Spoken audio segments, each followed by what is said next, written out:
el acta que fue clavada en la cruz según el contexto judío, según el contexto bíblico? El día de hoy tocaremos este tema, no sin antes leer Colosenses capítulo 2, versículo 14, que dice: anulando el acta de los decretos que había contra nosotros, que nos era contraria, quitándola de en medio y clavándola en la cruz. Repitamos nuevamente esta porción de las Escrituras.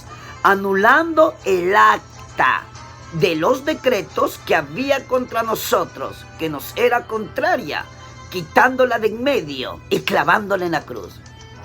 La palabra acta en griego es hierógrafo,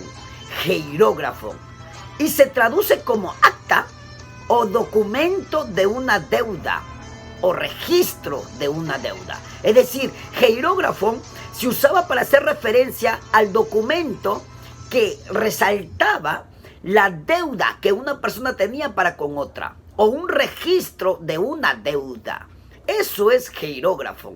Entonces lo que está diciendo el apóstol Pablo de que el acta es un documento de una deuda que ha sido clavada en la cruz. Pero, ¿qué significa esto según el contexto judío?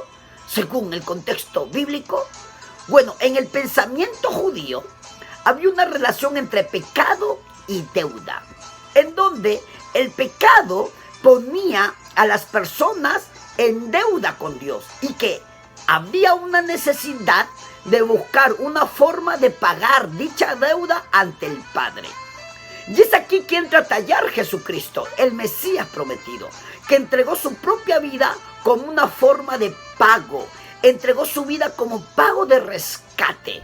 Como dice Mateo capítulo 20, versículo 28. Como el Hijo del Hombre no vino para ser servido, sino para servir, y para dar su vida en rescate por muchos.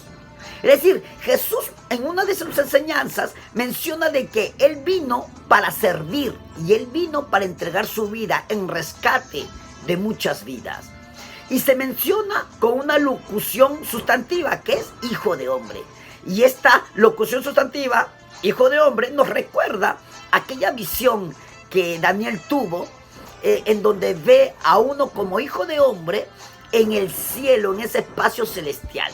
Y dicha afirmación se encuentra en Daniel capítulo 7, versículo 13, que dice: miraba yo en la visión de la noche, y he aquí, con las nubes del cielo, venía uno como un hijo de hombre, que vino hasta el anciano de días, y le hicieron acercarse delante de él. Es decir, Daniel cuenta en la visión que tuvo, que vio a uno como hijo de hombre acercarse al anciano de días, en medio de ese ambiente de espiritualidad, en ese ambiente de reino de los cielos.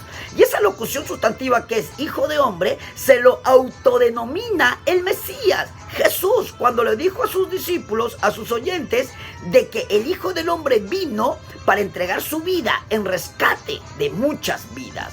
En ese sentido, se puede decir que Jesús, al entregarse a la muerte, Jesús entregó su vida como un pago de la deuda a cambio de la vida de aquellos que han pecado. Y bajo esta línea es que el apóstol Pablo menciona en Colosenses capítulo 2, versículo 13 y 14. Y a vosotros, estando muertos en pecados y en la incircuncisión de vuestra carne, os dio vida juntamente con él, perdonándoos todos los pecados y anulando el acta, el documento que registraba nuestras deudas por haber pecado, anulando el acta de los decretos que había contra nosotros, que nos era contraria, quitándola de en medio y clavándola en la cruz.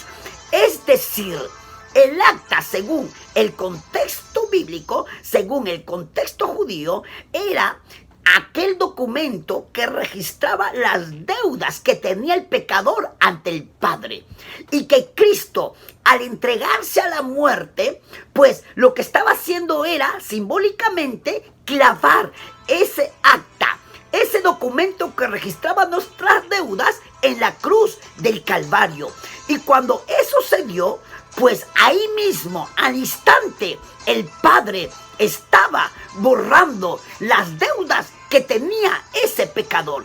Por ende, toda persona que le entrega su vida a Cristo, que le pide perdón por todos sus pecados, que deposita su fe en Cristo, pues lo que va a ocasionar es que el registro, el documento que registra todas sus deudas, será clavado juntamente con Cristo en la cruz del Calvario. Y ahí mismo, automáticamente, el Padre borrará todas sus deudas para que esa persona esté libre de toda condena que trae el pecado. Porque Romanos capítulo 6, versículo 23 dice que la paga del pecado es muerte, pero el regalo del Padre es vida eterna en Cristo Jesús.